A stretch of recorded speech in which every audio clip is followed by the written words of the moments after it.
obviously kind of the digital fashion has such an opportunity for brands to kind of explore and develop. Yeah, I feel like lockdown was like obviously a big thing. We launched IDF just before lockdown, like the most serendipitous. But it was right. Yeah, so it was you had your baby and your business launching at the same time. Yeah, exactly. It was incredible. Pandemic. Yeah, Easy choice. and we say we birthed IDF, and it's a definite pun about like the fact that I was also birthing a child. I like that. It's powerful. And you are real. Incubated. Yeah. But, me and Catty met on a panel, and we were both talking about. We used the word metaverse, and there was lots of like eye rolling and actually laughter. And then then the pandemic hit, and everyone was like, "What meta?" We had like people calling them. So that digital meta space. You better what is this? And we were like, okay, well, this is the opportunity now to press reset and to actually look at some of the hierarchical systems that exist within the fashion industry, from all the way from the production, into stores, like how it touches the customer and the importance of diversity, inclusion, sustainability. Let's start to rewrite it. Like all the factories had shut. Like what can we do? And it was amazing. We were having like massive conversations, not just with the PR and marketing teams, but like C-suite. And then all of the, as you know, like all of the press were like considering what it meant, this shift, this stop of production. And then we saw it kind of lapse back into shows, and people threw everything at it, spent even more on production, pulled back on digital. The metaverse hype went, but then we've seen people or brands see the audience disdain with this, like that people are actually saying, hold on for a second, were you just playing at giving a fuck, basically? So it's kind of come back again, and now the brand's like, oh my god, we've got to care again. Quick, what do we do? Like we're getting called out. Yeah. Oh god, those people who are buying all our things. So I suppose like IDF launched around a time when there was like such an invested interest in like wider justice and equality. So it's trying to like maintain that as well. I do think that's true, I'd say even for Web3, is that there is, I think actually Web3's done a pretty good job. Initially I was like, oh, this is just going to be bros. It's just going to be bros as far as the eye is. Offense to the bros here, but it's not bro. I mean, you know what I mean. Talking about Mark Zuckerberg, I don't want the metaverse, because we're at this Wild West moment, right, where it's all to play for, and it's still being defined, and there's not one metaverse yet. There's a lot of options in terms of how it can be formed. It's being formed like as we speak. And I don't want to be on Mark Zuckerberg's. You're listening, and I think, and I think there's loads of really interesting conversations that are still going on around like this idea of like the metaverse and how we should kind of like almost like, we don't use the word NFT and we try and avoid metaverse because it is just like, it's a space. And I think the biggest thing about the metaverses currently is they are almost like dead virtual showrooms, with the usability is super low if you compare it to something like Fortnite. Like what you get from that game and that infrastructure of gaming. And so we haven't seen the alignment with the functionalities and the core like rhetoric of what gaming is, and like why people spend so much time in there. Everyone just, like I like physical clothes, but I'm working digital fashion because I believe in this industry is going to solve some of the pain points of the fashion industry. I like going to clubs. I definitely wouldn't go to a metaverse club. Like I want to be in the tactile reality, and I want to be gaining something from these spaces. I think connecting people across the globe, that's a great incentive. Exploring each other's like digital assets, like in a virtual space, very interesting. That's a gallery model. And right now the metaverses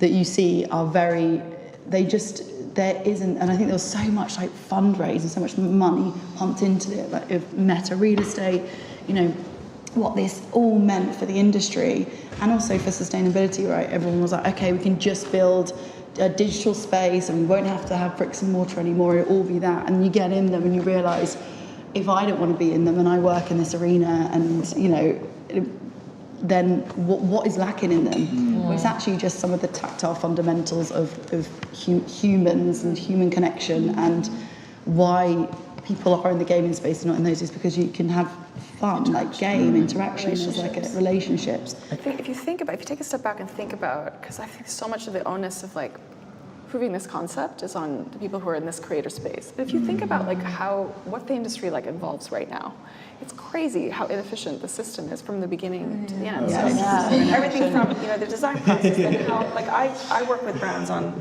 circular strategies, and like there's like, are we talking about the pre-consumer waste? Are we talking about the post-consumer waste? Are we talking about the waste that happens when the clothes are being made?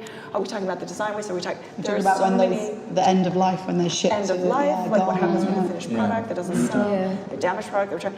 So there is sort of at every point this kind of shuffling off of, but huge amounts. I'm not listing any brand right now. There's a lot of them. Like metric tons. I think anytime you use the word tons, it's just like, okay, that's a lot. So I think, it's just amazing. Got some You totally like upstaged me right there. I know, it's like I see all of you now. You're like, fair enough. I was going on a little bit, so that's all right. But there's so many, in that sense, there's so many opportunities. And then I also think like, okay, digital passports, right? This is like a new EU, it's coming. I mean, it is coming. Any brand that is, okay, it's not being adopted by the UK yet, but if you're a brand and you're selling in Europe, you're going to have a strategy around digital passports. And I think it's all of that. It's like, then it's how, when it comes to like circularity, like obviously, and a very obvious one is like, how can you get more on the blockchain? Like, it was 15 years ago, I was in Texas actually for the like the tech summit there, and it was just amazing to see, like, I watched, effectively a twin of a cotton plant being grown, and it knew exactly what the soil needed to be enriched for it to grow more, what level of sunlight, how much CO2 it took, and that was so long ago. And all of the technology has always been there. It's just that the trust of that technology, or the push from government legislation, or the push from the audiences for brands to actually take it into their C-suite and into their production space and actually make it a reality is just a bit of a, and it isn't a round peg in a square hole. It's just the fact that they've made this square hole, It's just like, I still think though the beating heart of the fashion industry is still in France and Italy, and the basis of the industry. It's really not that long ago that we went from couture, so like literally handmade to your body, which in some ways was like the original NFT, if you want to be really like, you want to like totally exactly to you, like very little waste. It was very like, but of course that wasn't super open and democratic. But then again, people were making their own clothes, so people would, it was, and most people understood how a garment was constructed. They would sell the patterns. You could go. I mean, they would sell them to Harrods, but you can also just go into like the Vogue patterns and like go buy it. Do your thing. And SHOWstudio's got the pattern, the open patterns for a few brands, isn't it? You can go on and create from, and that's what I think.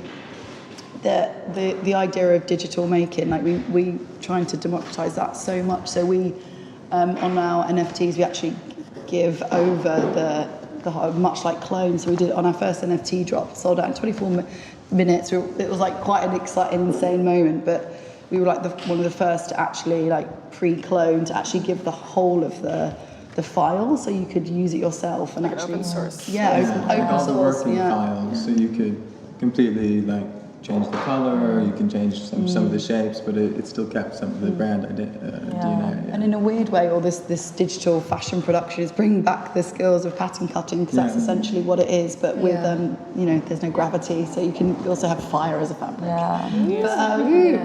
But it is bringing that back, which is really interesting. Like some of the individuals who are teaching on the various academy courses, it's like the first time, even though they graduated from said non-named, quite phenomenal universities, haven't actually learned any of the skills of pattern cutting because they've been taught to be visionaries. So it's really interesting how, in a weird way, we're using some of the couture atelier and like some of the old school, modes. Kind of bringing back some of like the craftsmanship into fashion and having fun with it again, and not just kind of like repeating the same things, like making the same type of like clothes that they sell on ASOS the whole time. And it's the same with like the whole of the digital fashion sphere and like Web3. It's like a chance to do something that's actually new and build something new, build a new infrastructure, and not just like when I was younger, I used to be like, I've just got to like do the same thing that my parents always did, or like build the same kind of things, and you're just fitting into a mold. And it's really exciting that there are all these different pockets, whether it's like the making of the clothes or like the making of the blockchains or something, and they're all completely new, and you get to like build them all yourself and come up with this like new world of things to do. Yeah.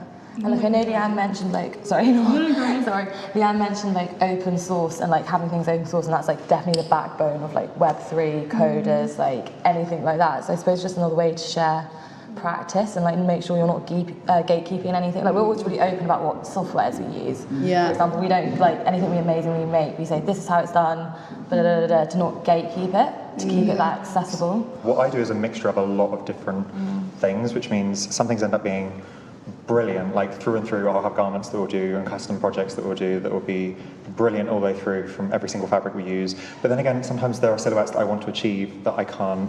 There are certain fabrics, and I talked about this before I think on here, where there are certain fabrics that you just can't find alternatives to, like crinoline, for example. I love crinoline, it creates such a shape, but you can't really, unless it's either horsehair or polyester, and both kind of have their own problems.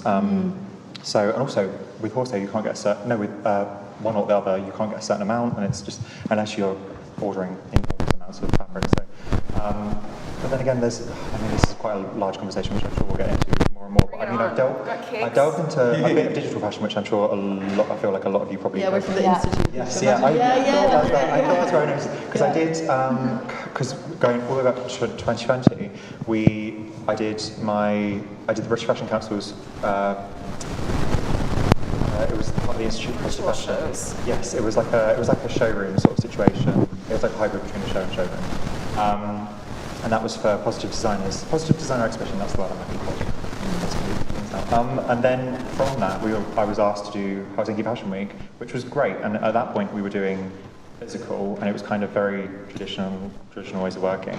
And then obviously we went into the pandemic, so everything changed, which means that I was then one of like a select few designers that were encouraged to do digital. So they partnered us with digital designers that were, I think mine were based in Paris. I still see what they do, but obviously because of the location difference and language barrier, I don't know entirely what. I know that they work and have their own disciplines, have their own companies, and they don't exclusively work in fashion. However, for this project, they were brought onto the project. And we created some really nice garments with it. I do see the positives to it, and there are a couple of friends that use digital fashion to produce patterns, and I can see that being an enormous benefit. But also, part of me is a traditionalist, so I do like to drape, and I like to be able to do it just by hand. So I'm a 50-50. Yeah, so I'm a 50-50 kind of person when it comes to that sort of thing. Hybrid. Yeah, I would say. But I mean, but also, then I was reading a piece in the Business of Fashion this morning, actually, which was a reread from February, which is to do with whether sustainable fashion is elitist. And I mean, I don't think it is my true first off the cuff answer. But then again, when you think about digital fashion, that software is extortionate. It's so expensive to get your hands on, or you get your hands on it through university or through some sort of sponsorship, and that's time limited. And then when you go into the real world, how do you use that software?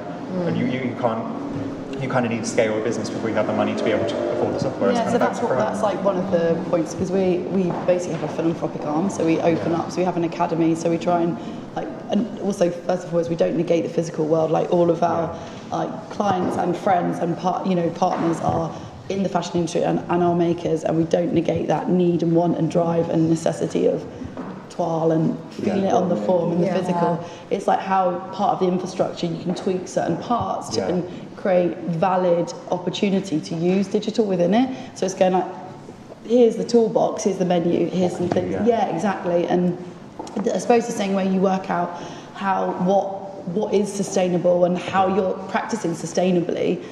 How do I know the CO2 for this if I'm making it in my shoes? There's so much pressure on young brands to be perfect, which I think is partly fine because it gets conversations going, and people then you need someone to say, hey, you're doing this right, before you start thinking, am I doing this right? But then again, we don't put that same pressure on enormous corporations. Well, that's the biggest thing. And therefore, we're kind of setting up young brands to fail because they're too scared of being wrong. Because we also live in this awful world of cancel culture where you do one thing wrong and your entire brand is ruined. Yeah. So because someone's exploited it and then it gets reposted on Twitter and Tumblr and Reddit, and you've then lost control of your narrative. And then how do you? And you haven't got a PR company because you can't afford PR. So then how do you tell people that you actually are trying?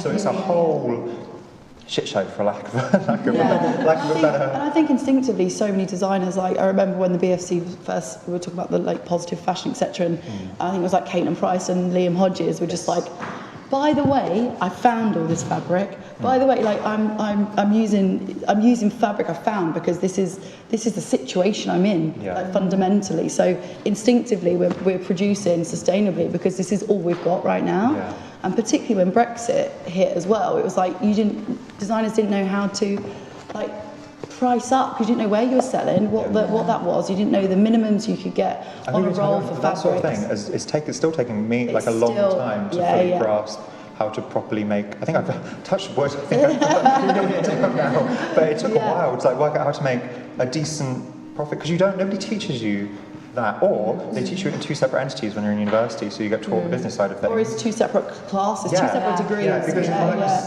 on the course that I did, they split us in the final year, so you did like a more business aching sort of thing, but then you were funneled straight into industry as one of these behind the scenes people, which is fine, and some people really prefer that route, but it's not for everyone. But then if you didn't do that route, then you were funneled into this enormously creative, which I chose naturally because that's what I enjoy, but then you have to kind of learn so much of the necessities outside of what you're paying £27,000 to learn. So about education, how there needs to be a big shift and having much more STEAM, so it's like science, technology, engineering, maths and art, like teaching all of those fundamentals of the world when you're vomited out.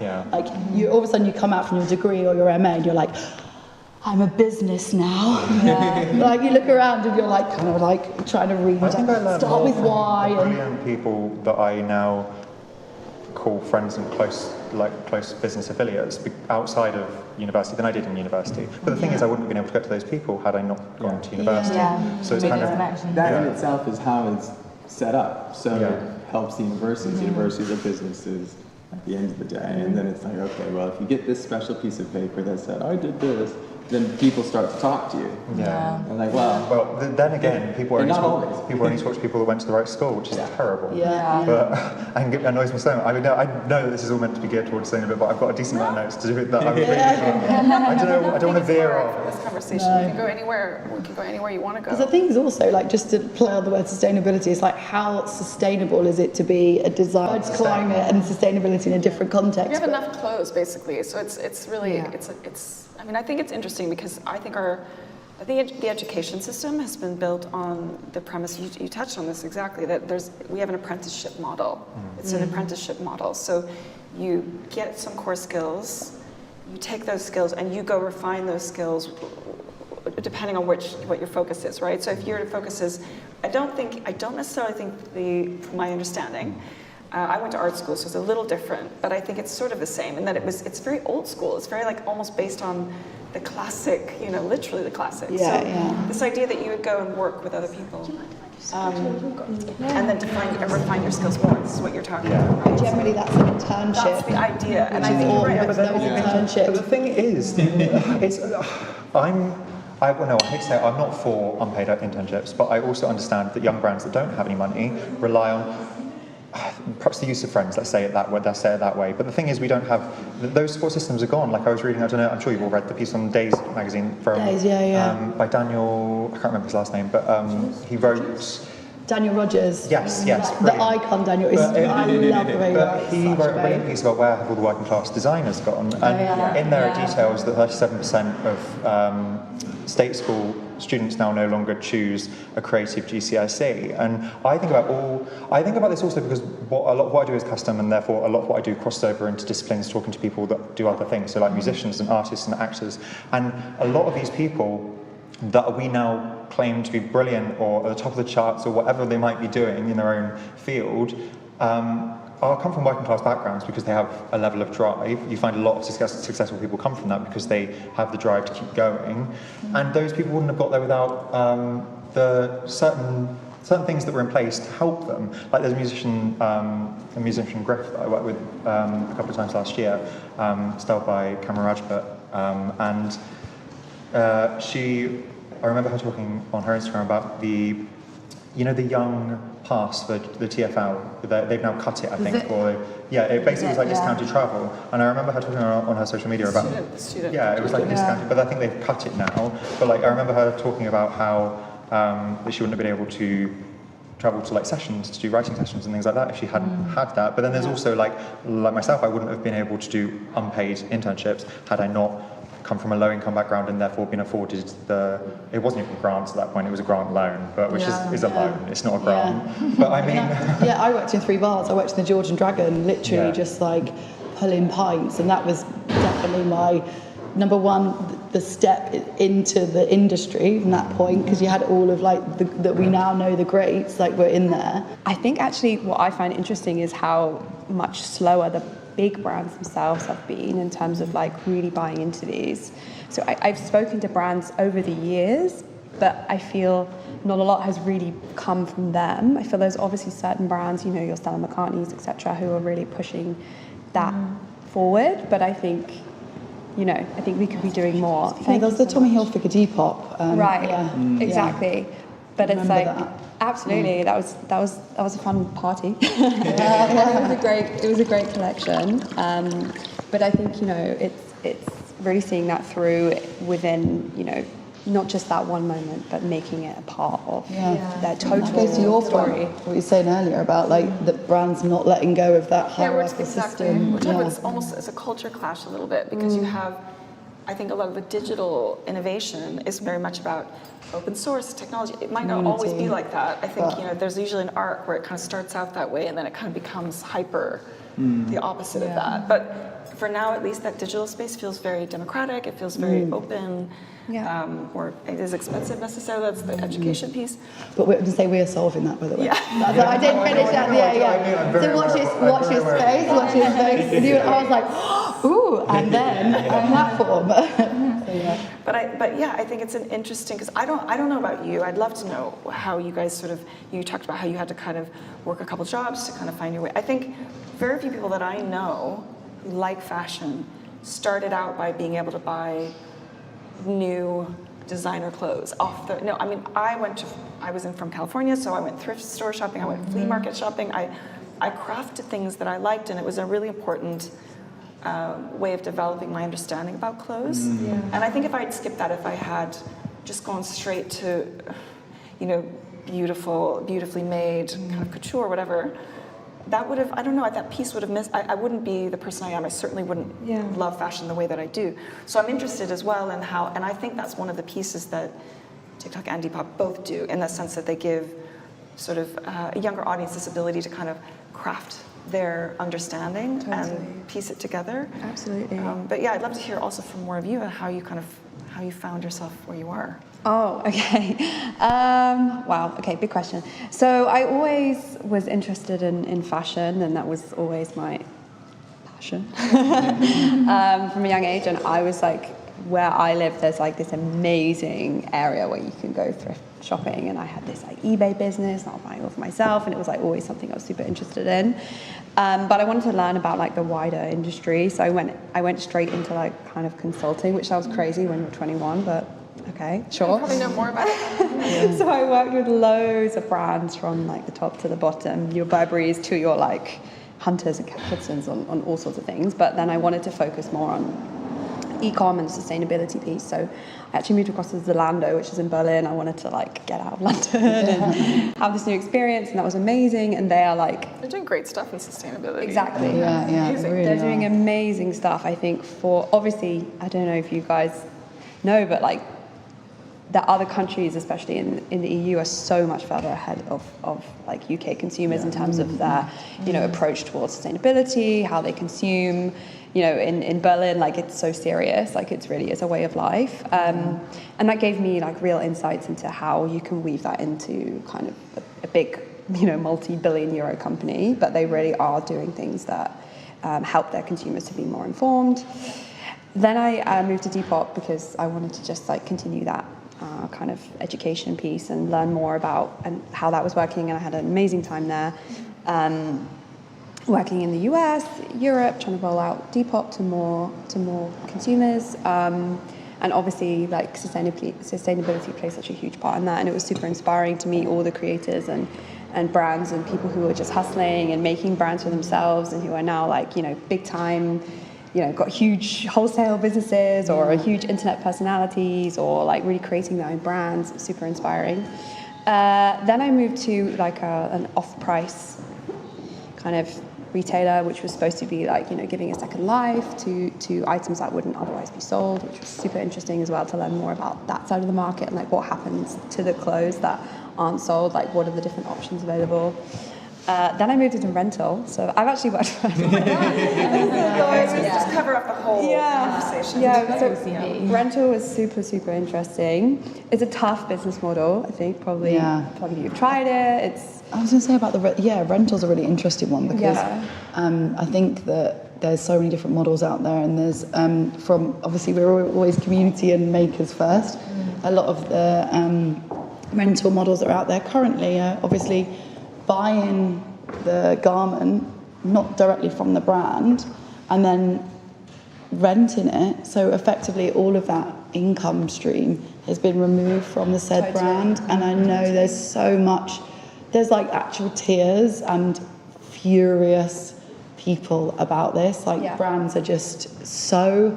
There almost needs to be an IP that transfers, right? Like a copyright. I'm looking at you because I would imagine if I were a designer, on one hand, you'd be thinking... I'm actually looking into... I haven't signed up to anything yet, but I've been asked by pretty much all of the main players in terms of rental, and I haven't yet. But it's not because I don't like them. I think they're brilliant in essence. But there are always questions that come up, and I never feel like I don't feel like at the times when I've had conversations with these places, I don't feel like I've ever had the right stock. And what I mean by that is a lot of this stuff is quite expensive. I'm now working on some stuff which is a bit more durable, and what I mean by that is something that can be thrown into the washing machine. Do you know what I mean? Cleaning is the issue, right? Cleaning it is like a real issue because these pieces need to be. I want every time it goes out it to look as expensive as it did when it was first made. Yeah, because it's your brand. It's my brand. Positioning, Exactly. I don't want it to look like a rag by the time it's been passed around. Exactly. But equally want my clients to be able to enjoy it and look good wearing it. So I might have found a harmony now, which should be coming in the next few months. But one of the biggest players, which I won't name, but I'm sure you can Google, they kind of encouraged a seasonal way of working, which defeats the point, because then they still require brands to have new collections every season and perhaps resort and pre, because their clients want new all the time. Whereas realistically, a perfect rental system would be up to the designer how long those pieces stay on there. So instead of reinventing remaking basically the same piece in just a different tone or a different shade, you could keep that same piece on there for 2 years until no longer, do you know what I mean? You could, and then people would go, because also a lot of new designers now, they don't have too much variety in terms of what they make. They have a real clear focus in their silhouettes. So pushing these brands, especially these young new brands, to constantly be creating new silhouettes that are trend driven, because that's what it encourages. It almost pulls that brand away from its essential DNA, all for the sakes of that rental company making a profit. And then by the time you've worked with that rental company for quite a few years, if that's your sole or main income stream, then you've lost your brand DNA, and then what's going to keep people either renting, or what's even to an extent going to make people want to buy those pieces? For me, I try and break things down really simply, and I get really hooked on a word. So my word for the past probably year or so has been desire. So we're actually all in the business of creating desire, whether that's through marketing, communication, product, whatever it is, and it's this sort of what is desirable is the thing that we need to tackle. So is it about increasing how many items we have in our wardrobe? Is it about taking things from landfill and making that desirable, removing the stigma that we've just sort of said about? So if we can really get down to the nuts of what is... You're right, because it changes, right? It's not... It's if you look back at the history of fashion, it's not been the same throughout that time. You know, it was a period... I still kind of get blown away by the fact that ready-to-wear, so the idea that you could go into a shop and buy clothes off of a hanger, is really not that old. It's before that it was couture. I mean, people made their own clothes. I'm sure they bought some clothes, but that's a relatively new concept within the kind of human existence. Not to be too esoteric, but and that's where I think it's such a short period of time, but actually so much change, and the idea of what's desirable has changed a lot.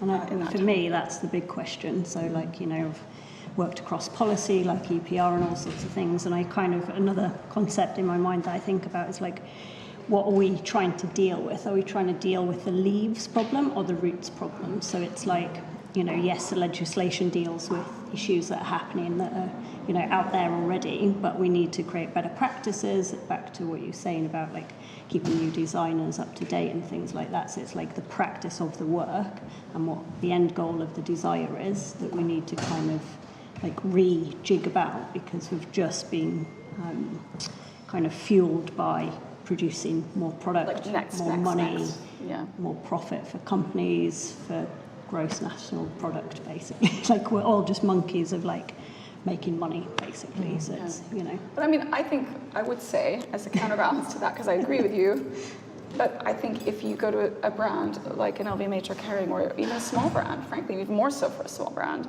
and you say, look, this is a great solution, I have a great solution for you.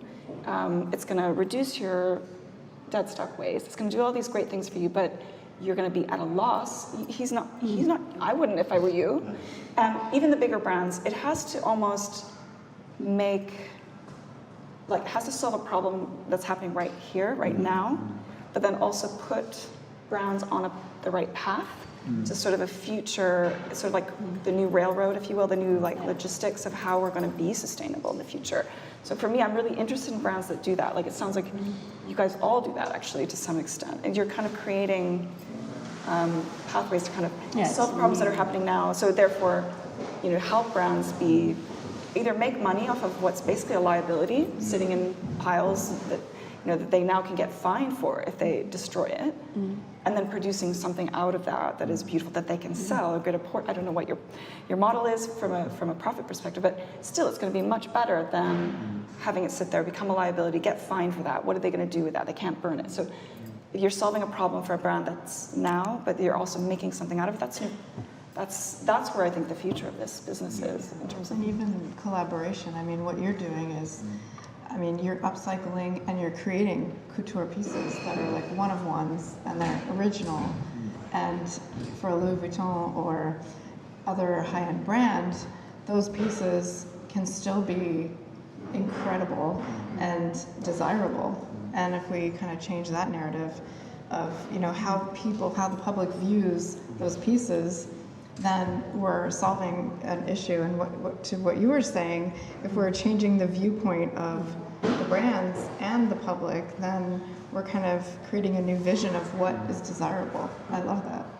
I love that. I'm curious, it's a question for you two first, but do you find that when you, let's say you get an item that's like that jacket that you got from me, when you're fighting the stigma, how do you talk about it? How do you talk about it to, I guess, the partners that you work with on wholesale, but also how do you talk about it to your customers? How do you frame it?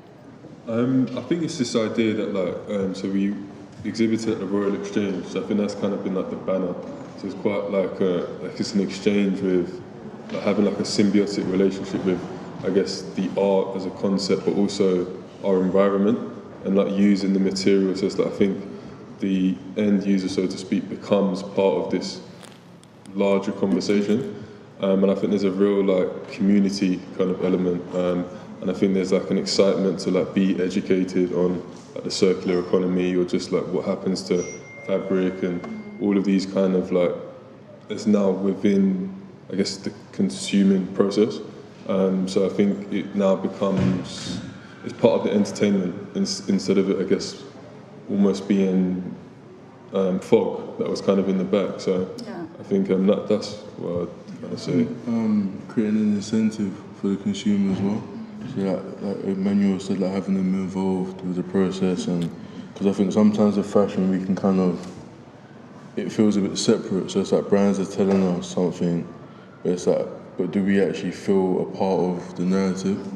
Because I think the DNA, I guess, of luxury fashion is inherently wasteful. So I guess we're trying to kind of rewrite that narrative and have everyone be involved with that. Because I think that makes it more long term. You definitely build a loyal kind of consumer base that way. So they get to sort of help design the piece? Yes, I guess the premium kind of idea is that you get to kind of like place the artwork and select them, and I guess fabric choices, and I guess I literally had a point off the back of that. It's okay, we've got plenty of time. Yeah, Come back to you. yeah. No, my mind is. No, but we were talking about the way they kind of have a say in how the design process works. And you were saying they get to kind of decide where the art is placed and kind of have that. And then they can buy that, presumably, right? So they get to kind of buy something they've co-created with you. Yeah. That's pretty amazing, yeah. Do you not find that your companies that you work with, though, they then, because I talked to Helen, I remember Helen Kirkman talking about this, it might have been a panel, might have been a discussion, I can't remember. But she is a brilliant footwear designer, and I don't know if any of you know, Helen Kirkman makes shoes out of mashed together shoes, basically, which is a really simplified, probably. Mainly trainers, right? Yeah, mainly trainers, but it's probably that's a really crude way of describing what she does. But it's brilliant. But the companies that she works with, I remember she said that a lot of these companies now give her so much because they see it as a means to an end, in that they just continue making as much waste as they did before, but they now no longer have to worry about it because they just give it to her and she sorts it out. And she had to have stern conversations about how she can't take on that much. Hello. Lovely to have you.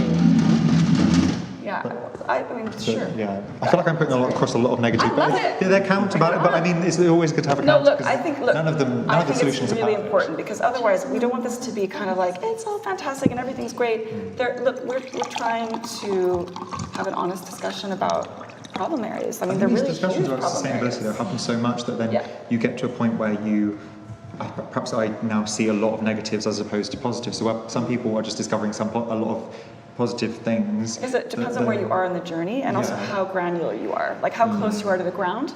So if you're, like I feel that when I talk to brands, big ones or small ones, or medium ones, I'm always surprised at how little they know about what they've got in their storehouse. It's like there's the way not me, but the way businesses have been built, they're global. They have their stock in different parts of the world. They don't always know even what they have or how it's being dealt with or how it's cared for. There's almost an expiration process too, where dead stock that's perfectly good, but it gets to a certain point in its lifespan where the brands can't take that risk of producing something with it because it might have creases or it might be faded or it might be dusted. There's all these factors. So I think it's fascinating. I didn't know that before I started working in this space. I've worked for many, many years at Vogue and Net-a-Porter, so I've definitely been part of the problem and the solution. But I think it was a real eye-opener for me to see the scale of the problem. So I think it depends on where you are and what level of visibility you have. Hasna knows this too, because you sort of talk to brands and then they're like, they have this aha moment. They're like, oh, yeah, we've got a lot of that. There's also resistance to wanting to see it because then somebody's kind of like, they're worried they're going to get in trouble, or it's like, we don't want to own up to having all of that. And so we want to put on a really flashy new initiative that kind of takes the attention over here and then just not deal with that. So I see a lot of things so I think you're right to be cynical or be kind of critical. And I think that helps to have this different perspective, to move and challenge and get people to look where it's really painful. There are loads of brilliant initiatives going on, but you always got to consider how that could dampen. I mean, to talk about brands and the dead stock and being shameful about their TikTok, there's a brilliant TikToker in New York that goes around like dumpster diving. I can't remember for the life of me her handle, but she's got a large following on there. And I remember there was a handbag scandal. I can't remember what it was. I think I might have referenced it before. Where they slashed the handbags and they threw them, but they had a sustainability policy, or they were promoting something that was meant to be responsible. Now they launched Coachtopia. Yeah, that was at the same time, and when you look a little bit... and then the bins around the back are full of their old bags that have just been slashed apart, and it's like those bags could have... And to a degree, it's an archaic kind of like way of seeing it, but I get that they didn't want to just I don't know. No, I don't even know that they knew that was happening. I think you have to realize that there's a degree of detachment. Because the companies are so large. They're not based in the, they're not centralized, so they're all over the world. And I'm sure you guys have dealt with this when you're talking to brands about what kind of partnership that looks like. It's like, often it's a process for them of discovery, I would imagine. I mean, it certainly is for me when I work with them. So they're understanding what they have, maybe for the first time when a crisis like that happens. I don't know, I can't. PR disaster. I'm not going to verify any conversations with them, but I can say that I think often it's like that's when they realize that they didn't know what was going on or they didn't know what the practices were. So I think that's one of the problems, actually. The reason why is that they are so focused on selling and pushing new collections and pushing new things and having you desire what they have put, the latest thing that they've put in front of you, that they're kind of like don't care of whatever is happening in their own organization. And we shouldn't find excuses for them. We should say, you have a responsibility, you have a corporate responsibility, a social one, an environmental one. Coach is, and the group is big enough to get people to take, to hire people to. I'd love to see them work with their dead stock. Yeah. If you're listening, that's what I'd like to see. Talk to these guys. I mean, there's a lot of people that I work with better. Julie Pellepas, they upcycle men's suits. So there's so many options now. I would love to see more brands open their, like my friend Patrick McDowell works with a brand called Pinko and works with their archive, and I would love to see more brands do something like that where they take on a designer in residence for a specific set of seasons. I know it's not a long-term plan, but in terms of short-term, it deals with the archive pieces that they can then make a profit from because it's all in-house. And I mean, that's a brilliant way. I think there's a lot of that going on, but I also think there's, not too long ago, I remember having conversations with bigger brands, and it was kind of like, well, even young designers, actually talking to some universities, and their feeling was like, well, the students don't want textiles that then everybody else can have. And so I think we have this old value system based on originality at all costs, like at all costs. I'm a big supporter of creativity and originality and having your voice, but I think that idea that somehow you can't use the same textiles, like, it really struck me. I was still at Vogue at the time when I talked to Gabrielle Hearst about, she wasn't at Chloe yet, and she was talking about how her biggest, what she does primarily is just look at what she's got and see if she can reuse that. It seemed so simple to me at the time.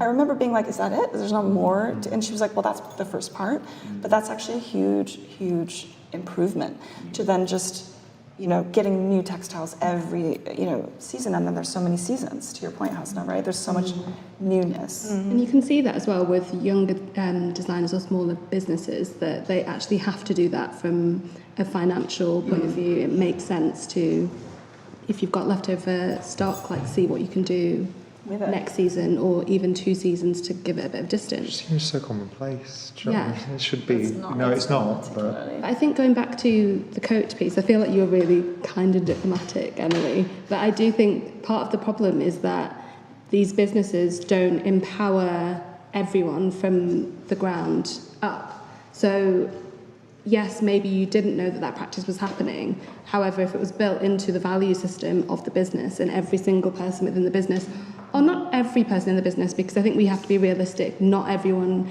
cares about the environment. Nobody is perfect as well in what area they care about. Some people are more driven by animal cruelty, some people are more environmental, some people more social.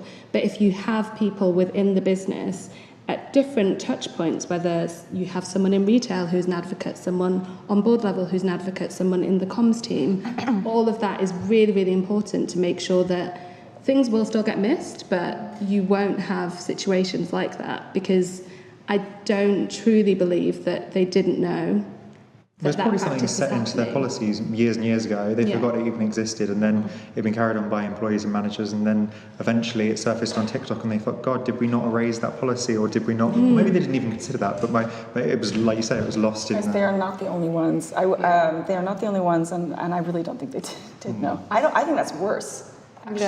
I think it's worse that they didn't know, and I think the brands that I speak to, and I'd really love to hear from you guys, like how because you want to provide solutions, right? I don't want to get to a point, we started the conversation where you're saying, you're worried that, young, small brands will be so scared of making a mistake. You know what? The bigger brands are too. And they often will hide. I mean, I think some of the bigger French brands will almost prohibit people from talking about using the words because it's so, they don't want to get it wrong. They don't want to be caught out. So I think we're at this tipping point. I really do think we are. And God, I hope so. Let's tip it. Let's all just lean a little bit in. But we're at this tipping point where they will have to be aware of their policy. They won't have the option of either pretending or being blind. But I think what I noticed speaking to brands is just how little they know about how much stock they have, what the state of it is, what to do about it. It's all on paper spreadsheets often. And we're talking very big multinational Fortune 500 brands. It's shocking, right? I mean, how do you make them still feel okay about it, but sort of go like, okay?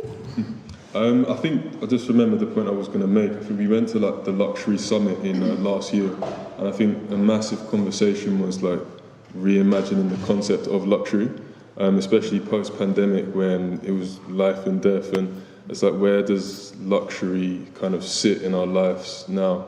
And I think well-being was something that really kind of kept coming to the forefront, and I think there's a real opportunity now with kind of grassroots initiatives where people are doing things based on with this financial parameters, and then you've got luxury brands where there's a real kind of opportunity for a synergy in terms of just the conversation of well-being is a luxury now. When we think about what we all experienced, no one was exempt from what happened, and I think that there's a real now opportunity to reflect on resource as people, as a planet, and I think remove the blame game. I think a lot of brands do definitely kind of experience that, and I think just kind of being able to step into the middle, which is purely solution based. So I think even we experienced it, even working with Diesel's kind of raw materials.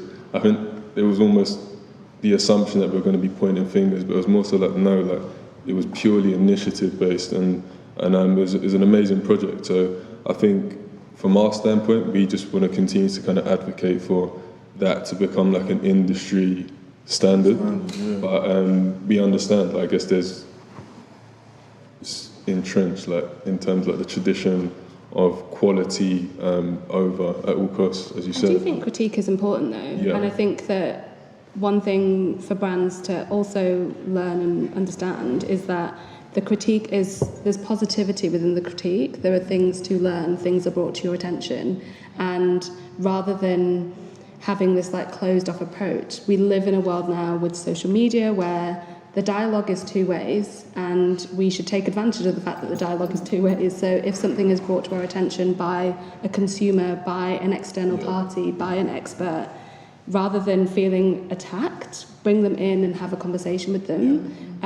Because yes, we can be kind, and obviously be kind, #be kind. We can be, I think we should always be as respectful as we possibly can, but with some of the walls that we're trying to break through, they do require a little bit of force, and that community impact that we often see with the coach piece of content on TikTok going viral everywhere. I can't even remember what their response was now when I think about it. I think they put out a press statement, didn't they? And then they just pretended like it didn't happen, which is usually. Well, there was a little more to it than that, but I think it certainly wasn't a big fair. I don't think. I mean, they did Coachtopia, which was their solution. I have my feelings about that, but I think. But they didn't. What would have been really smart to do actually when launching Coachtopia is reference back to their mistakes, and I think brands don't want to bring things back to surface, and it's you should. But the brands that let things die often do get away with it. I'm thinking of Dolce & Gabbana. I'm thinking of a lot of brands that they just ride it out. But I mean, I'm interested again. We keep coming back to this, so it's obviously a theme, but.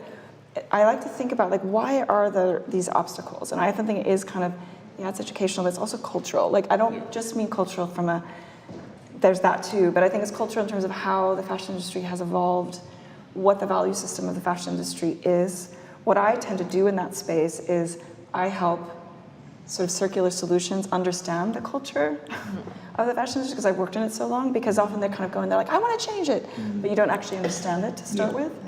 And I think we've talked about this a lot too, because like, Hasna, you were saying, like for you, I think the culture of like repairing your clothes, having that longevity, buying something that you're going to have forever, it's almost a value system we've lost touch with a little bit. So like and I think it's coming back around. Ooh, look at the sky agrees. It's something that feels like it's coming back around, and it's more relevant now than it has been in the more recent past. I mean, I had to teach myself how to sew on a button. My grandmother would have known all of that, you know. My mom, not so much. So it's sort of it's like a lost art, right? Of like, how do we care? I think it's really important as well when we sit together that we are kind of in a bubble and we all think alike, and we don't have that external vision or external upbringing from a whole other continent, country, or whatever, and that can sometimes feels like an alien in around the table. So I grew up in North Africa. So Africa isn't just one country. It's not just one face, one color. It's a beautiful continent, and I really want to emphasize about that, because usually we refer to Africa as this kind of where we put whatever we want to put in it. Like the poor are in Africa, the rich and tyrannic people are in Africa, whatever. But we have values of around resource valuation, because and in Tunisia and in where I come from, it doesn't rain that much. You have to be very mindful of the space you live in. You have to be very mindful of the food you grow and when it grows and so on. And when it comes to fashion, the issue with my country and also other countries in Africa is that we import discarded textiles, but we don't have the means to dispose of them. So they end up in our landfill. So when you look at local European landfills, you're like, wow, this is crazy. But most of it is sorted and disposed of in countries like mine. Not that long ago, we had unapologetic high street enthusiasm across the board in this country, and I think that's changed. I think the high street brands, and I mean fast fashion when I say that, they are aware, they're feeling the pressure. I don't think they can go on like this without having really substantial change. I know for a fact a lot of them are working on that as we speak. They don't always broadcast what they're working on, you know, it's sort of with extreme caution, but I think really wasn't that long ago that people were really enthusiastic about democratizing fashion. I think that's changed a lot, and I think part of that is, I think Depop had a big part to play in that. I think this idea that you can buy directly from the consumer, that changes sort of the value system a little bit. All of these things feel like they're going in the right direction. To your point, it still feels like, ultimately though, can it even be sustainable buying clothes in the first place? Well, that's the thing. I think that, yes, we are seeing more people talk publicly about more circular behaviours.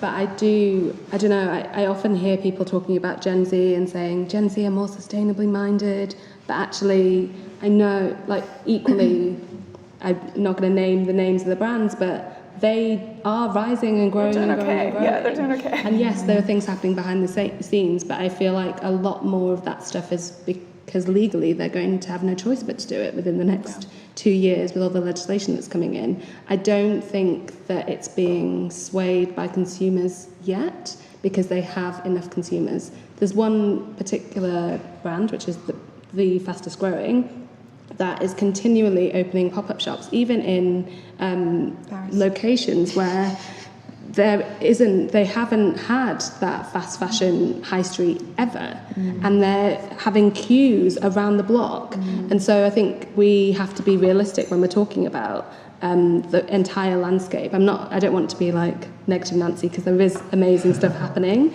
but for me the scariest part is, you know, how do we try and curb that growth collectively, and hopefully the legislation that's coming in will have some impact, but equally we all know that our respective governments are driven by the economy, and any of these businesses that can help drive the economy will somehow still be able to grow. And then we add the social aspect as well of the factories and the treatment of workers of the factories.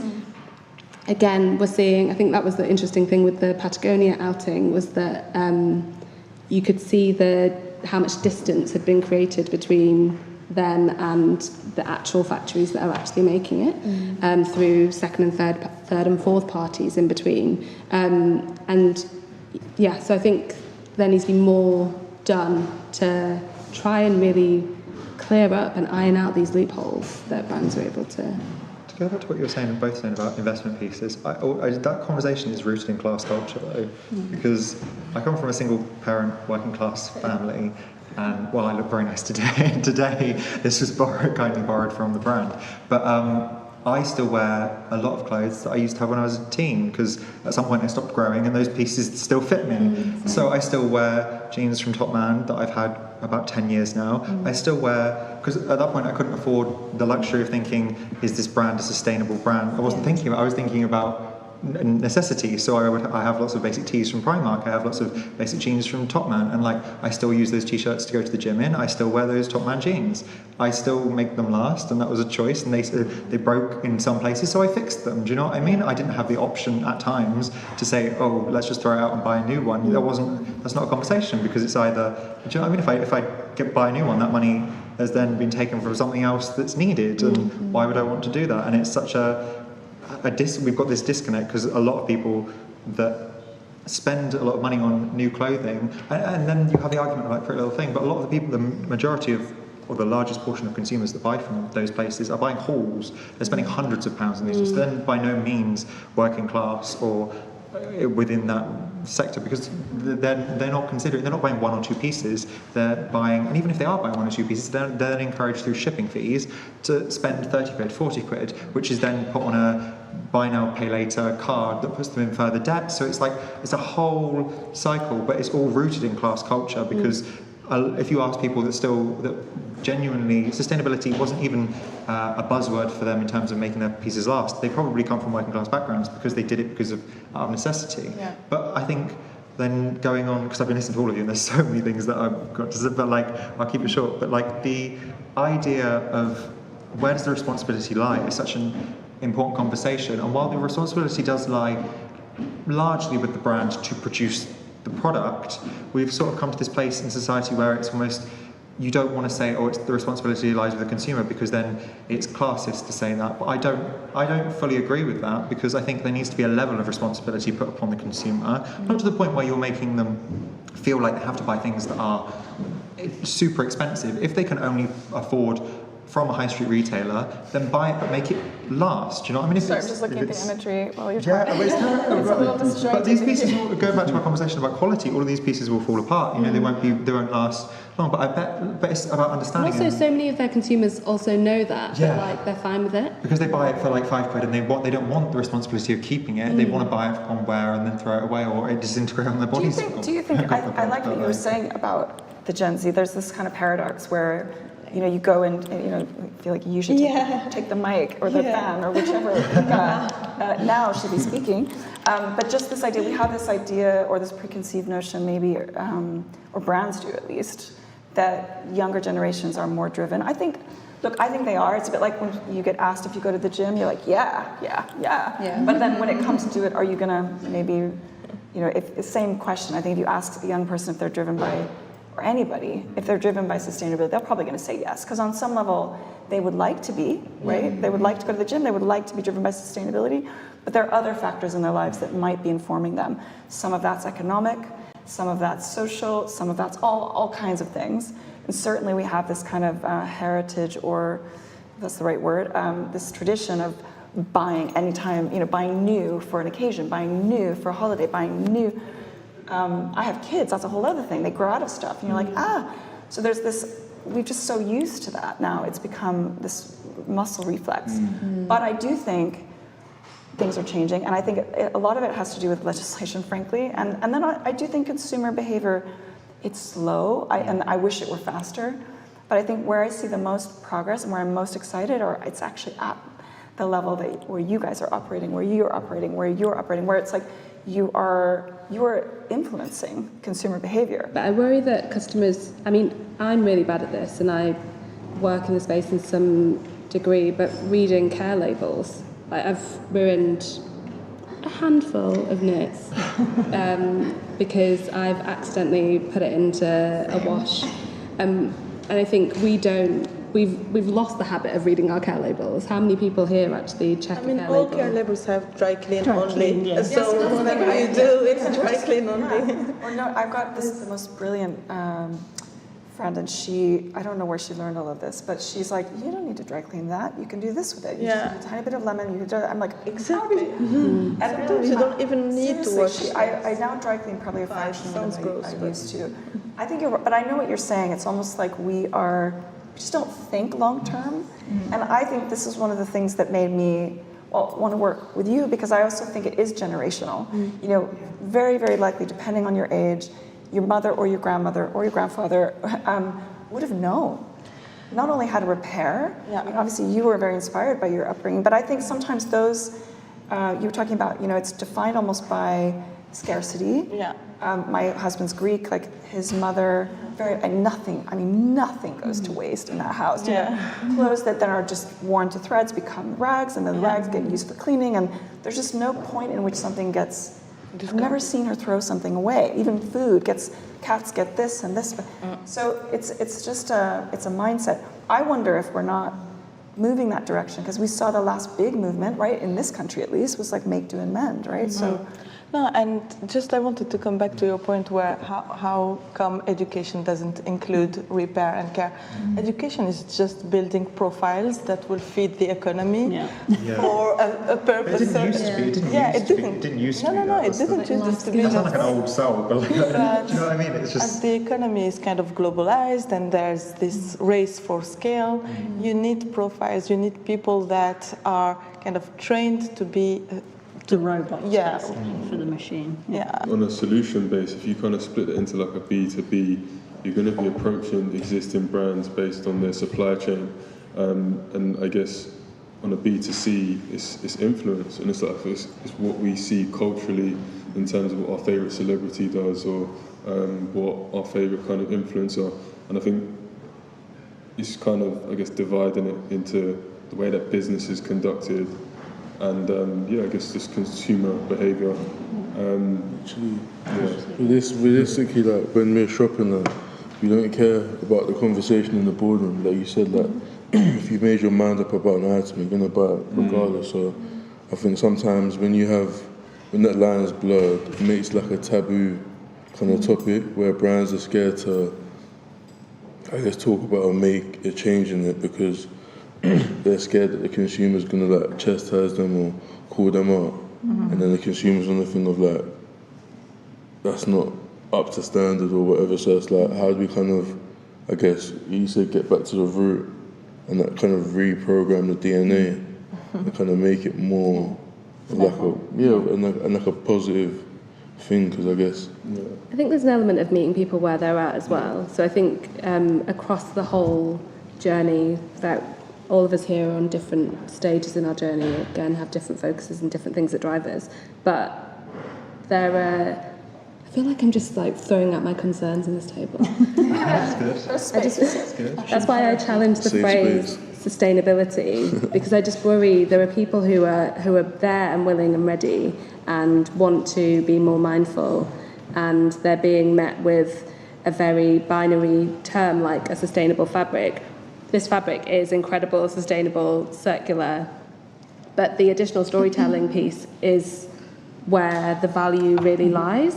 Whereas Zara can say I said I wouldn't mention brands today, would say that an item of clothing is made of recycled polyester, which is flooding the marketplace at the moment, which is a little bit terrifying.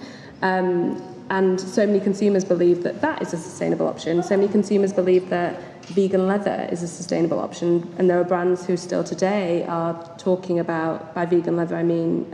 plastic. Yeah, plastic, exactly.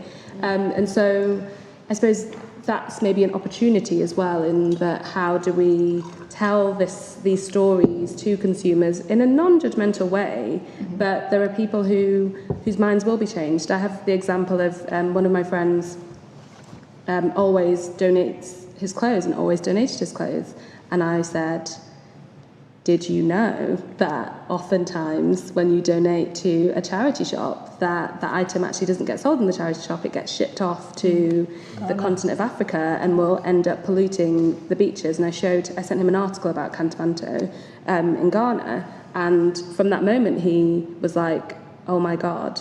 And so I pushed him into resale as the only solution that we currently have in the UK that at least tries to guarantee that that item is going to go to another place. And if you want, you can donate that money to charity, and that is going to have more impact and less of a negative impact, we would hope.